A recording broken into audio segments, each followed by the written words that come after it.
Welcome students. आज का हमारा जो नेक्स्ट क्वेश्चन है that is the redistribution of charge on the already charged body. एक बॉडी जो कि पहले से चार्ज्ड है, हमने देखना है कि उसके ऊपर रीडिस्ट्रीब्यूशन ऑफ चार्ज क्या होगी अगर हम उनको आपस में मिला दें। तो इस रेफरेंस से हमारे पास क्वेश्चन क्या है स्टूडेंट्स, कहता है calculate the charge on both spheres when both touch each other and then separated. दोनों को टच करवा दिया गया है और फिर एक दूसरे से अलग कर दिया गया है। इनिशियल चार्ज हमें जो दिया जा रहा है on both spheres is 10 microcoulomb and 17 microcoulomb.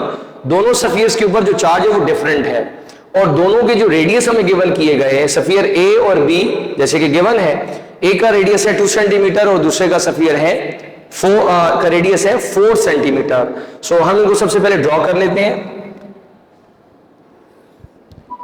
एक हमारे पास स्फीयर आ गया ये और एक थोड़ा सा हम बड़ा स्फीयर कंसीडर कर लेते हैं।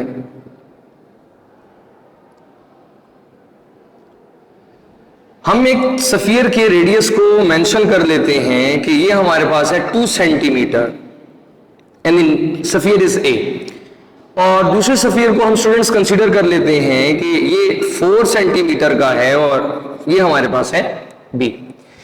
दोनों पे जो चार्ज है वो डिफरेंट है। फर्स्ट के ऊपर अगर हम देखें तो 10 माइक्रोकूलम चार्ज है और यहां अगर इसको हम ऑब्जर्व करें तो ये है 17 माइक्रोकूलम। हम ये देखना चाहते हैं कि हम जब इन दो स्फीयर्स को आपस में टच करें तो फिर रीडिस्ट्रीब्यूशन ऑफ चार्ज कितना होगा, क्योंकि स्टूडेंट्स हम जानते हैं, हम ऑलरेडी ऐसे कुछ क्वेश्चंस पहले भी कर चुके हैं कि जब हम चार्ज्ड बॉडीज को या चार्जेस को आपस में मिलाते हैं by using a conducting medium or some other mediums, charges के मिला देने से या चार्ज बॉडीज को मिला देने से बाय यूजिंग सम मीन जो डिस्ट्रीब्यूशन ऑफ चार्ज है वो चेंज हो जाती है। यानी अगर इन दोनों को आपस में हम मिला दें, जोड़ दें, देन सेपरेट कर लें तो अब इसके ऊपर 10 माइक्रो चार्ज नहीं रहेगा, इसी तरह से इसके ऊपर 17 माइक्रो चार्ज नहीं रहेगा। ये तो एक हमारा इंपॉर्टेंट और कॉम्प्लिकेटेड क्वेश्चन है, बट अगर सिंपल हम क्वेश्चन की बात करें तो ये टेक्निक आपके जहन में रहनी चाहिए कि अगर हमारे पास सपोज करें कि एक स्फीयर के ऊपर तो चार्ज है बट दूसरे के ऊपर नहीं है, उसके ऊपर डिस्ट्रीब्यूशन ही नहीं है, चार्ज ही नहीं है, वो चार्ज बॉडी नहीं है, एंड देन हम उनको आपस में मिला देते हैं, तो उस सिचुएशन में क्या होगा, जो भी चार्ज होगा दोनों पर इक्वली डिस्ट्रीब्यूट होगा, दोनों पर इक्वली डिस्ट्रीब्यूट होगा। बट जब दोनों पर ऑलरेडी चार्ज मौजूद हो, दोनों के रेडियस भी डिफरेंट हो, तो जब अब आप इन दोनों को आपस में मिलाएंगे एंड देन सेपरेट कर देंगे तो इस सिचुएशन में जो चार्ज डिस्ट्रीब्यूशन है वो डिफरेंट होगी, क्योंकि बॉडीज के रेडियस भी डिफरेंट हैं और जो इनिशियल गिवन चार्जेस हैं वो भी डिफरेंट है। तो हम देखना चाहते हैं कि इस केस में हमारे पास जब इन दोनों स्फीयर्स को मिला देंगे तो हमारे पास जो नेट चार्ज है स्फीयर ए पे वो कितना होगा और इसी तरह से स्फीयर बी पे चार्ज कितना होगा। तो स्टूडेंट यहाँ एक शॉर्ट ट्रिक की बात करेंगे, क्योंकि अगर इसको प्रॉपर्ली हम सॉल्व करने लग जाएं तो एक लेंथी मेथड बन जाता है, एक कॉम्प्लिकेटेड न्यूमेरिकल बन जाता है। तो इसको शॉर्ट ट्रिक के जरिए कैसे सॉल्व करेंगे, सबसे पहले आपके सामने मैं ट्रिक लिख रहा हूं। आपने चार्ज फाइंड करना है फॉर स्फीयर ए, तो क्या करेंगे, सबसे पहले आपने इसका रेडियस न्यूमरेटर में लिखना है divided by the radius A radius B, इन दोनों का सम करना है और मल्टीप्लाई कर देना है टोटल चार्ज से।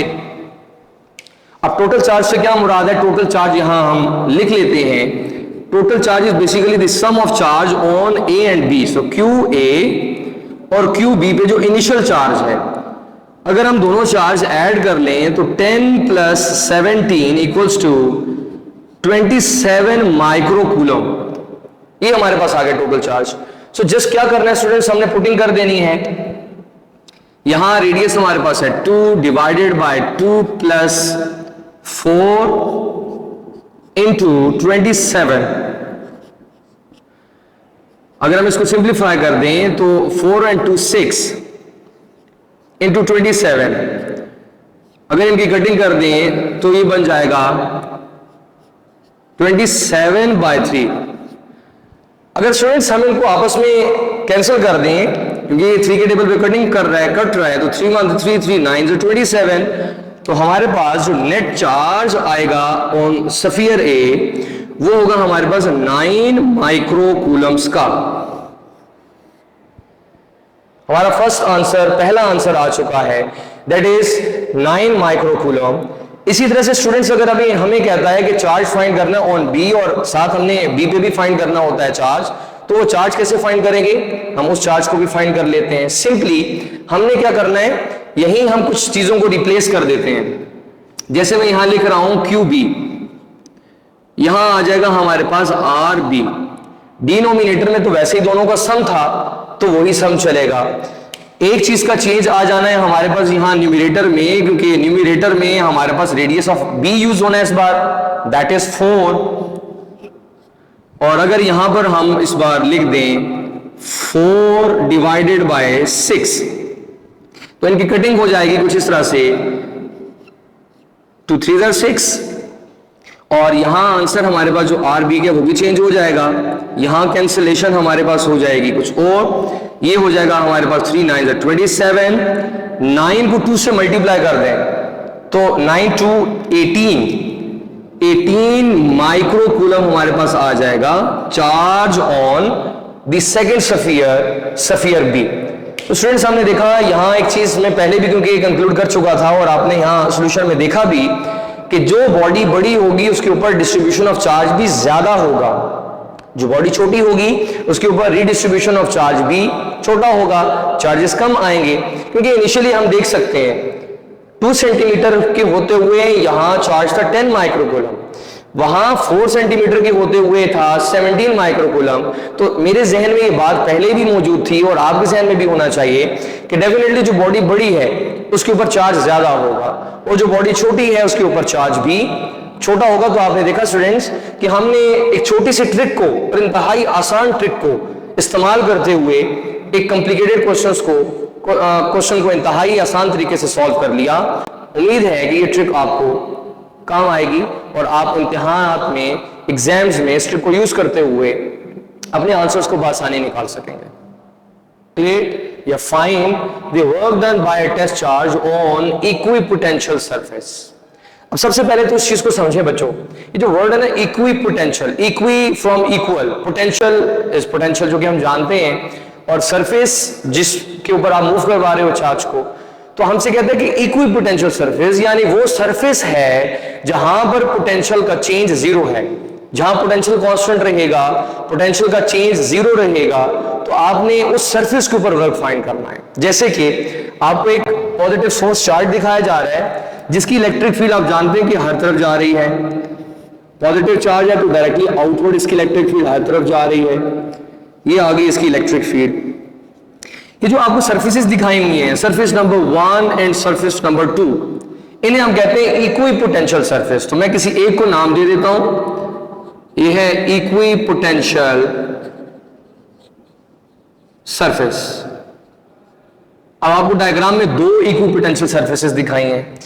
इसमें ऐसा है कि बच्चों अगर हम किसी चार्ज को मूव करवाते हैं on the same equipotential surface, अगर मैं सरफेस 1 कंसीडर करता हूं, चार्ज को कभी यहां रख दिया, कभी यहां मूव करवा कर ले आए, कभी यहां मूव करवाया, कभी यहां, और इसको हम एक ही सरफेस के ऊपर डिफरेंट पॉइंट्स के ऊपर चार्ज को मूव करवा रहे हैं या चार्ज को जाकर प्लेस कर देते हैं। तो यहां चार्ज के मूव करवाने से या डिफरेंट जगहों पे प्लेस कर देने की वजह से चार्ज के पोटेंशियल में कोई चेंज नहीं आएगा, क्योंकि यहां पर ओवरऑल जो फील्ड मौजूद है सोर्स चार्ज की उसका पोटेंशियल भी कांस्टेंट है, पोटेंशियल चेंज नहीं हो रहा। इसकी वजह क्या है? क्योंकि सोर्स चार्ज से सरफेस 1 का डिस्टेंस हर तरफ से बराबर है। इसका मतलब चार्ज ना तो सोर्स चार्ज के करीब आ रहा है, ना ही टेस्ट चार्ज सोर्स चार्ज से दूर जा रहा है। इसका मतलब ये हुआ कि जब ये test charge within the same surface ऐसे चलता रहेगा तो इसका सोर्स चार्ज से डिस्टेंस चेंज नहीं होगा। तो अब डिस्टेंस चेंज नहीं होगा तो डेफिनेटली पोटेंशियल भी चेंज नहीं होगा। अब पोटेंशियल चेंज नहीं होगा तो वर्क क्या आएगा? हमारे पास एक स्टूडेंट फॉर्मूला है पोटेंशियल और वर्क का, that is W equals to work over charge Q naught. और अगर इसको मैं चेंज की फॉर्म में एक्सप्रेस कर दूं, delta V equals to delta work done over Q naught, और अगर वर्क निकालना चाहता हूं तो ये बन जाएगा delta W equals to delta V Q naught. अब मैं देख रहा हूं कि इस एक चार्ज को जब मैं एक ही सरफेस के ऊपर चलाता रहा जहां पोटेंशियल का डिफरेंस नहीं आ रहा, पोटेंशियल का डिफरेंस जीरो रहा, तो हम एक्सप्रेस कर सकते हैं delta V equals to zero.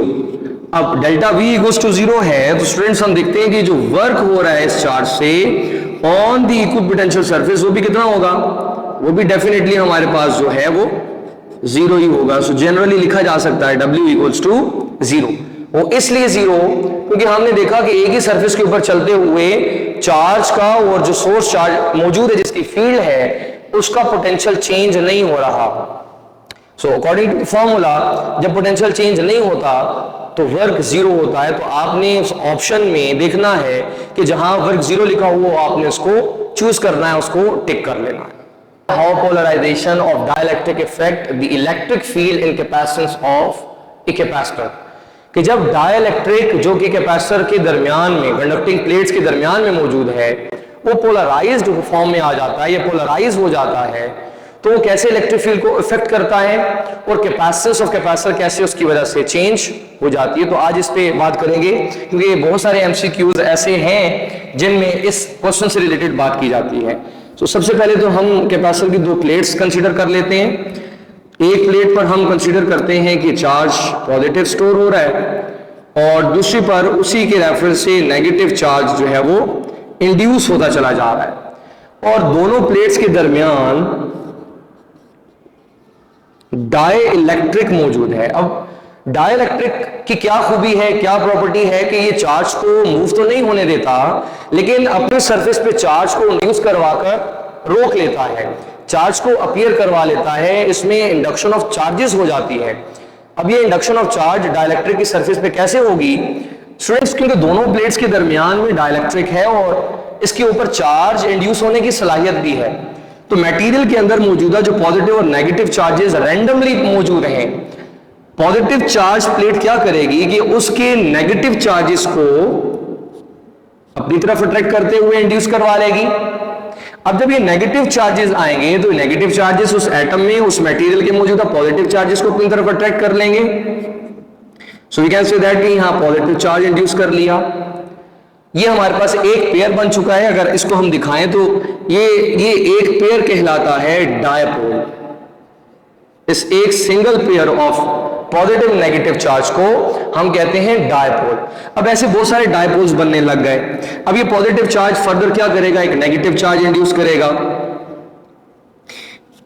इसी तरह से ये जो नेगेटिव चार्जेस हैं आगे पॉजिटिव चार्जेस को इंड्यूस करवा लेंगे। तो हम देख रहे हैं कि ये डाइलेक्ट्रिक के अंदर चार्ज के इंड्यूस हो जाने की वजह से और पेयर ऑफ चार्जेस की फॉर्मेशन की वजह से डायपोल्स बन रहे हैं। अब जब ये डायपोल्स बनेंगे तो स्टूडेंट्स हम जानते हैं कि dipoles mean pair of charge है, तो यहां पर भी अंदर इलेक्ट्रिक फील्ड इनकी अपनी बनने लग जाएगी। अब ये चार्जेस बाहर मौजूदा जो मेन सोर्स चार्जेस हैं इनकी फील्ड को अपोज करेंगे, इनकी फील्ड को हिंडर करेंगे। तो फाइनली क्या होगा कि जो इलेक्ट्रिक फील्ड इन सोर्स चार्जेस की है इन बिटवीन द प्लेट्स ये वीक होने लग जाएगी। तो इलेक्ट्रिक फील्ड अगर वीक हो जाए तो हमारे पास एक रिलेशन है using gradient relation, gradient of potential. अगर इसका रिलेशन हम यूज कर लें तो स्टूडेंट्स हमारे पास रिलेशन है कि strength of field equals to the change of potential over very very small distance होता है, जिसको जनरली ऐसा लिखा जा सकता है strength of field equals to potential over distance in between the plates, क्योंकि दोनों प्लेट्स के दरमियान का डिस्टेंस हम d कंसीडर करते हैं। हम यहां देख रहे हैं कि हमारे पास जो इलेक्ट्रिक फील्ड है ये कम होना शुरू हो गई। अगर इस रिलेशन को देखें तो इस रिलेशन के मुताबिक अगर इलेक्ट्रिक फील्ड डिक्रीज करती है तो पोटेंशियल को भी क्या करना चाहिए, डिक्रीज करना चाहिए। जैसा कि आप जानते हैं जो d है वो तो कांस्टेंट है, उसमें चेंज नहीं आएगा। दो चीजें हमारे सामने आ गई, पोलराइजेशन हुई, डायपोल्स बने, डायपोल्स की फॉर्मेशन की वजह से स्ट्रेंथ ऑफ फील्ड जो between the plates of capacitor है वो वीक होने लग गई। इलेक्ट्रिक फील्ड के वीक हो जाने से, इंटेंसिटी के वीक हो जाने की वजह से जो पोटेंशियल है इन बिटवीन दी प्लेट्स वो भी कम होने लग गया है। सो हमारे पास एक रिलेशन और भी है, as we know Q equals to CV होता है स्टूडेंट्स, और इसमें से अगर हम C equals to Q by V relation निकाल लें तो ये रिलेशन हमें क्या बता रहा है कि अगर वोल्टेज डिक्रीज होता है, अगर वोल्टेज डिक्रीज होता है तो वोल्टेज के डिक्रीज हो जाने की वजह से कैपेसिटेंस को क्या होगा, कैपेसिटेंस इंक्रीज होगी। तो यहां हमने देखा कि वोल्टेज तो कम हुआ बट वोल्टेज के कम हो जाने की वजह से जो कैपेसिटर है उसकी कैपेसिटेंस जो है वो इंक्रीज होने लग गई है, कैपेसिटेंस बढ़ जाएगी, यानी उस कैपेसिटर की जो एबिलिटी है टू स्टोर चार्ज वो इंक्रीज हो जाएगी। तो स्टूडेंट्स यहां पर हमने दो बातें देखी कि जब कभी डाइलेक्ट्रिक पोलराइज होने लग जाता है, डायपोल्स बनने लग जाते हैं, तो उसकी वजह से कैपेसिटर्स की प्लेट्स के दरमियान इलेक्ट्रिक फील्ड वीक होने लग जाती है और इलेक्ट्रिक फील्ड के वीक हो जाने की वजह से जो वोल्टेज है, जो पोटेंशियल है वो भी कम होने लग जाता है और वोल्टेज यानी पोटेंशियल के कम हो जाने की वजह से जो हमारे पास कैपेसिटेंस ऑफ कैपेसिटर है वो इंक्रीज होने लग जाता है। Calculate the charging and discharging time of a capacitor. हमें कोई भी कैपेसिटर गिवन कर देता है और उसके साथ कोई भी रेजिस्टेंस कनेक्ट करके हमें गिवन कर देता है और हमसे पूछता है कि बताएं कि इस कैपेसिटर को चार्ज होने में कितना टाइम लगेगा और इस कैपेसिटर को डिस्चार्ज करने में कितना टाइम चाहिए होगा। सबसे पहली चीज तो बच्चों आपने अपने जहनों में ये रखना है कि कोई भी कैपेसिटर आपको दिया जा रहा हो, कैपेसिटर्स को हमेशा अल्टरनेटिंग करंट के साथ कनेक्ट किया जाता है, डीसी के साथ इसको कनेक्ट नहीं किया जा सकता क्योंकि कैपेसिटर डायरेक्ट करंट को ब्लॉक कर लेता है। हाँ, अलबत्ता जस्ट चार्जिंग अगर आपने करनी हो और चार्जिंग को ऑब्जर्व करना हो तो हम डायरेक्ट करंट को इस्तेमाल कर सकते हैं, या अगर हमें मैनुअली डिस्चार्जिंग करनी हो कैपेसिटर की तो हम डायरेक्ट करंट का इस्तेमाल कर सकते हैं। बट ऑटोमेटिकली एक कैपेसिटर अपनी चार्जिंग और डिस्चार्जिंग अगर करना चाहता है या हम उसके खुद ब खुद चार्जिंग और डिस्चार्जिंग फिनोमिनन को देखना चाहते हैं तो अल्टरनेटिंग करंट का उसके साथ कनेक्ट करना जरूरी है। दूसरी बात अपने जहनों में ये रखनी है कि कोई भी कैपेसिटर हो 100% या फुली चार्ज नहीं होता। कैपेसिटर के चार्ज होने की एक रेशो है और ये रेशो आपने याद रखनी है, जैसे कि हम पहले भी कुछ लेक्चर्स में जिक्र कर चुके हैं कि कैपेसिटर 63% चार्ज होता है अपने एक स्पेसिफिक टाइम के बाद और फिर ये डिस्चार्जिंग शुरू कर देता है और डिस्चार्जिंग में भी 100% डिस्चार्ज नहीं होता बल्कि ये 36% डिस्चार्ज होता है, देन चार्जिंग पे चला जाता है। ऐसा क्यों होता है इसको हम प्रूफ करेंगे किसी और लेक्चर में, किसी और वीडियो में, बट आज हम इस चीज को प्रूफ करना चाहते हैं, देखना चाहते हैं कि कोई भी कैपेसिटर जो आपको दिया जा रहा है उसको चार्ज होने में कितनी देर लगेगी और उसको डिस्चार्ज होने में कितना टाइम रिक्वायर्ड होगा। तो सबसे पहले बच्चों मैं अगर कैपेसिटर की एक स्टैंडर्ड इक्वेशन का यूज कर लूं, that is the Q equals to CV। कुछ फॉर्मूला को हम मॉडिफाई फॉर्म में लेके जाएंगे, कुछ पुटिंग्स करेंगे और देखेंगे कि हमारे पास अल्टीमेट जो रिजल्ट आता है, इक्वेशन आती है वो क्या कहती है। हम जानते हैं बच्चों कि अगर मैं चार्ज का फॉर्मूला यूज कर लूं, जैसे कि current I equals to Q by T होता है, अगर मैं यहां से Q की वैल्यू निकालता हूं, फॉर्मूला निकालता हूं, ये बन जाएगा I इंटू T और साथ में हमारे पास आ जाएगा CV, क्योंकि बच्चों हमें टाइम फाइंड करना है, the required thing is the time. तो मैं इस फॉर्मूला में टाइम को अगर यहीं रहने दूं तो ये फॉर्मूला लिखा जा सकता है CV ओवर I।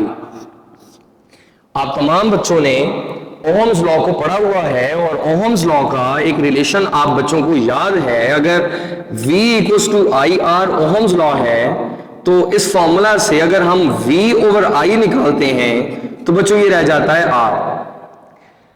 फाइनली अगर मैं V ओवर I की जगह कुछ ऐसा लिख दूं T इक्वल्स टू CR, या अगर इसको स्टैंडर्ड फॉर्म में लिख दूं T इक्वल्स टू RC, तो स्टूडेंट्स हमारे पास ये वो फॉर्मूला आ चुका है जिसके जरिए हम किसी भी कैपेसिटर की चार्जिंग और डिस्चार्जिंग को इजीली फाइंड कर सकते हैं।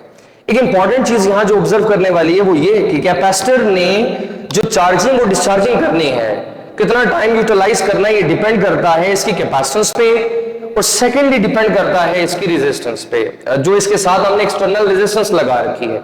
बेसिकली दो चीजों पे डिपेंड कर रहा है, सर्किट में मौजूदा रेजिस्टर जो है उसकी रेजिस्टेंस कितनी है एंड सेकेंडली जो कैपेसिटर यूज किया हमने उस कैपेसिटर की कैपेसिटेंस कितनी है। अगर हम इन दोनों का प्रोडक्ट ले लें तो हमें टाइम मिल जाएगा। जैसे एक छोटी सी एग्जांपल जो अक्सर क्वेश्चन में पूछता है और हमें कुछ इंफॉर्मेशंस भी देता है, जैसे हमें कहता है resistance is 10 kilo ohm and the capacitance is 470 microfarad। ये दो चीजें गिवन की जाती हैं और कहता है कि फाइंड करें कि टाइम कितना है। अब बच्चों टाइम फाइंड करना हमारे लिए मुश्किल नहीं है, लेकिन उससे पहले ये चीज याद होना जरूरी है कि टाइम को फाइंड कैसे करना है। So basic formula is T is equal to RC and this is also known as the time constant of a capacitor. इस टाइम के बाद चार्ज मजीद कैपेसिटर प्लेट्स पर स्टोर नहीं हो सकता और इस टाइम के बाद मजीद चार्ज अगर कैपेसिटर प्लेट से निकल रहा हो यानी डिस्चार्जिंग हो रही हो तो मजीद चार्ज एमिट नहीं होगा, प्लेट से एस्केप नहीं होगा, यानी मजीद डिस्चार्जिंग का फिनोमेना नहीं हो पाएगा। तो इस टाइम को हम फाइंड कर लेते हैं। अगर हम उसी फॉर्मूला का यूज कर लें तो T इक्वल्स टू, अगर हम 10 किलो है सो 10 की power 3 multiply by 470 micro is 10 power -6। तमाम फैक्टर्स को अगर हम मल्टीप्लाई करें तो मैं देख रहा हूं कि अगर यहां साइंटिफिक नोटेशन का यूज कर लिया जाए तो ये पावर -3 रह जाती है इंटू 4.7 इंटू 10 पावर -3, क्योंकि 1 and 2 और वहां से वो जो 3 हमारे पास फैक्टर है वो उसको -1 2 और निकल जाएगा -4। अब अगर इन तमाम तर फैक्टर्स को हम आपस में मल्टीप्लाई कर लें तो बच्चों हमारे पास टाइम रह जाता है 4.70 सेकेंड्स। तो मैं ये कह सकता हूं ये जो कैपेसिटर हमें दिया गया है जिसकी कैपेसिटेंस गिवन की गई और इसके साथ जो रेजिस्टर कनेक्टेड था जो कि आपके सामने इसकी वैल्यू गिवन है, इस कंडीशन के साथ कैपेसिटर को 63% चार्ज होने में, याद रखिएगा 100% चार्ज होने की बात नहीं कर रहा, 63% चार्ज होने में टाइम लगेगा 4.70। सिमिलरली इसी कैपेसिटर को डिस्चार्ज होने में जितना टाइम लगेगा दैट इज 4.70 सेकेंड्स। तो बच्चों हमने देखा कि हमें वो कोई भी कैपेसिटेंस और कोई भी रेजिस्टेंस दे सकता है। So by using the capacitance of a capacitor and resistance we can find the time constant of a capacitor और the time of charging and discharging. कहता है कि why a capacitor stores 63% charge after its time constant यानी कि RC। कोई भी कोई capacitor है वो अपने टाइम कांस्टेंट यानी RC, जिसे हम फॉर्मूला के फॉर्म में अगर लिखें तो T इक्वल्स टू RC बनता है, उस RC टाइम के बाद 63% चार्ज ही क्यों स्टोर करता है? Why not 70%? Why not 100%? तो क्योंकि बच्चों हमने यहां पर एक बिहेवियर ऑब्जर्व किया कैपेसिटर्स का कि कैपेसिटर्स की प्लेट्स पे जो चार्ज की स्टोरिंग है, यानी अगर सिंपली हम कहें जो ग्रोथ ऑफ चार्ज है और जो हमारे पास डिके ऑफ चार्ज यानी चार्जिंग एंड डिस्चार्जिंग है, ये एक्सपोनेंशियल बिहेवियर को फॉलो करते हैं। So that phenomenon is the exponential. So exponential अगर हो तो हम ये देखते हैं मैथमेटिकली कि ये कैपेसिटर ना तो 100% चार्ज होगा ना ही 100% डिस्चार्ज होगा। सो मैथमेटिकली ऐसा क्यों है, इस चीज को हम ऑब्जर्व करते हैं और देखते हैं कि क्यों आखिर 63% ही चार्ज प्लेट्स पे स्टोर होता है, इससे ज्यादा स्टोरेज क्यों नहीं हो पाता। तो चार्ज की बच्चों अगर हम ग्रोथ इक्वेशन पे बात करें तो Q equals to Q0 1 minus exponential function minus T over RC। तो सिंपली हम इस फॉर्मूला का अगर इस्तेमाल करें तो हम देख सकते हैं कि जो टाइम RC है उसके बाद कितना चार्ज स्टोर हो चुका होगा on the plates of capacitor. So बच्चों हम लेट कर लेते हैं if T equals to RC, अगर हमारे पास कैपेसिटर का जो टाइम कांस्टेंट है कोई भी टाइम है, जैसे हमने लास्ट क्वेश्चन में टाइम फाइंड किया था 4.70, मान लिया कि टाइम कांस्टेंट 4.70 है किसी कैपेसिटर का, तो इतने टाइम के बाद जो उस कैपेसिटर प्लेट पे चार्ज स्टोर हो चुका होगा वो वाकई 63% होगा कि नहीं होगा, we can justify by using this equation. तो इस इक्वेशन में अगर हम पुट कर दें वैल्यूज को तो हमें नजर आता है कि Q equals to Q0 1 minus exponential function minus time हमने RC कंसीडर कर लिया कि RC टाइम हो चुका है divided by RC, exponential function के ऊपर जो पावर है वो कैंसिल हो गई, ये रह जाएगा हमारे पास Q0 1 minus exponential function power -1। और स्टूडेंट्स हम इसको ऐसा भी लिख सकते हैं Q0 1 minus 1 over exponential function. अब यहां एक इंतहाई इंपॉर्टेंट चीज, आप अगर कैलकुलेटर यूज कर रहे हैं तो वहां से आप इसको सॉल्व कर सकते हैं, क्योंकि हम एमडी कैट और ई कैट के लिए हम तैयारी कर रहे हैं तो हमें कैलकुलेटर अलाउ नहीं है। तो एक चीज आपने याद रखनी है स्टूडेंट्स कि जो हमारे पास एक्सपोनेंशियल फैक्टर है ये ई, इसकी वैल्यू होती है 2.718। अगर हम इस फॉर्मूला में पुट कर दें स्टूडेंट्स वैल्यूज को, वैल्यू अगर इसमें हम पुट करें तो Q नॉट 1 माइनस 1 ओवर 2.718, आप अगर इसकी डिवीजन कर लें तो ये बन जाता है हमारे पास ओवरऑल, अगर सब्ट्रैक्शन करने के बाद इसको सिंप्लीफाई करें तो ये बनता है 0.63, और अगर इसको परसेंटेज में हम फाइनली कन्वर्ट कर दें तो ये बन जाता है 63% ऑफ Q नॉट। तो क्योंकि स्टूडेंट्स हमने इस एक्सपोनेंशियल फॉर्मूला को इस्तेमाल करते हुए आरसी फैक्टर को पुट किया और टाइम को इसमें पुट किया, तो हमने देखा कि एक्सपोनेंशियल फंक्शन के सॉल्व होने के बाद जो हमारे पास रिजल्ट आता है that is about 0.63 of the charge. इसका मतलब ये हुआ कि जो कैपेसिटर के ऊपर जितना भी चार्ज आ सकता था उसका 63% आरसी टाइम के बाद स्टोर हो चुका होता है, और इस टाइम आरसी के बाद अब कैपेसिटर फर्दर चार्ज को अपने ऊपर स्टोर होने नहीं देगा, एंड देन इसके बाद क्या होगा, कैपेसिटर अपनी एक्सपोनेंशियल डिके की तरफ चला जाएगा, यानी डिस्चार्जिंग प्रोसेस शुरू हो जाएगा। हमसे कि why 5 times of RC is required to fully charge a capacitor, क्योंकि हमने देखा कि पिछले जो हमारे क्वेश्चंस चल रहे थे उनमें हमने देखा कि कैपेसिटर 63% से ज्यादा चार्ज स्टोर नहीं कर सकता, और फिर 63% के बाद वो डिस्चार्जिंग शुरू हो जाता है, फिर 36% पे आकर वो दोबारा से चार्जिंग पे चला जाता है। तो कैपेसिटर को अगर मैं चाहता हूं कि फुली चार्ज हो तो फुल चार्ज करने के लिए मुझे 5 टाइम्स ऑफ आरसी ही क्यों चाहिए, वाई नॉट 3 आरसी 4 आरसी, या इसे हटकर ही क्यों टाइम नहीं चाहिए। तो आज हम इस चीज को साबित करेंगे, प्रूव करेंगे कि किसी भी कैपेसिटर को, कोई भी कैपेसिटेंस रखता हो, हमें बस उसका आरसी पता होना चाहिए, उसका जो टाइम कांस्टेंट है उसका जो 5 टाइम्स होगा, मल्टीप्लाई बाय 5 कर दें, जो टाइम आएगा that time is required to fully charge a capacitor. तो उस दौरान या उस टाइम के बाद कैपेसिटर 99% चार्ज स्टोर कर चुका होगा। बट याद रखें, ऐसा अल्टरनेटिंग करंट को इस्तेमाल करते हुए कभी भी मुमकिन नहीं होगा। ऐसा मुमकिन हो सकता है जब हम किसी कैपेसिटर को जस्ट चार्जिंग प्रोसेस पे मैन्युअली लेके जा रहे हों, और ऐसा मुमकिन तब होता है जब हम डायरेक्ट करंट का इस्तेमाल करते हैं।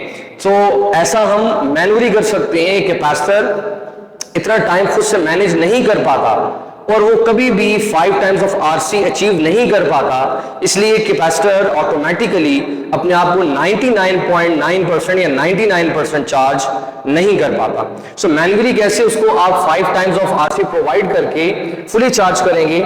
सो इस चीज को हम इक्वेशन के जरिए समझते हैं। जैसा कि हमने देखा कि हमारे पास चार्ज की जो स्टोरिंग इक्वेशन है जो चार्जिंग को एक्सप्रेस करती, that is Q equals to Q naught minus exponential function minus time over RC.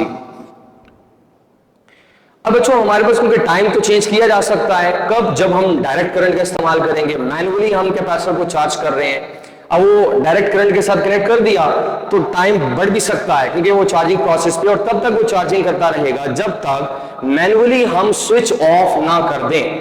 So 5 times का इंतजार करना है। बट उससे पहले जरा हम ऑब्जर्व करते हैं कि अगर हमारे पास जो टाइम टी है वो जस्ट आर सी हो तो हमारे पास चार्ज कितना होता है, Q equals to Q naught 1 minus exponential function minus 1। इसको हमने लास्ट क्वेश्चन में भी बच्चों सॉल्व किया तो हमने ये देखा कि टाइम आरसी के बाद 0.63 ऑफ Q नॉट पाया जाता है, यानी 63% ऑफ द टोटल चार्ज जो उसके ऊपर स्टोर हो सकता है। इसी तरह अगर हम T इक्वल्स टू 2RC कर दें तो बच्चों हमारी जो इक्वेशन है इसमें Q equals to Q naught 1 minus E minus 2 आ जाएगा, और ये हमारे पास तकरीबन 84% या 0.84 को एक्सप्रेस करता है, और Q इक्वल्स टू हमारे पास आ जाएगा 0.84 ऑफ Q नॉट। इसी तरह से हम सारे जितने भी फैक्टर्स कांस्टेंट्स हैं हमारे पास, अगर इनको हम पुट करें तो हम ऑब्जर्व करते हैं कि हमारे पास जैसे जैसे हम टाइम इंक्रीज कर रहे हैं, अमाउंट ऑफ चार्ज जो प्लेट पे स्टोर हो रहा है उसकी परसेंटेज भी बढ़ रही है। सो ऑन हमने मैथमेटिकली देखा कि अगर हम टाइम t इक्वल्स टू 5 कर दें ऑफ आर सी, तो मैथमेटिकली इक्वेशन हमें आंसर क्या करती है, q equals to q naught 1 minus e minus 5।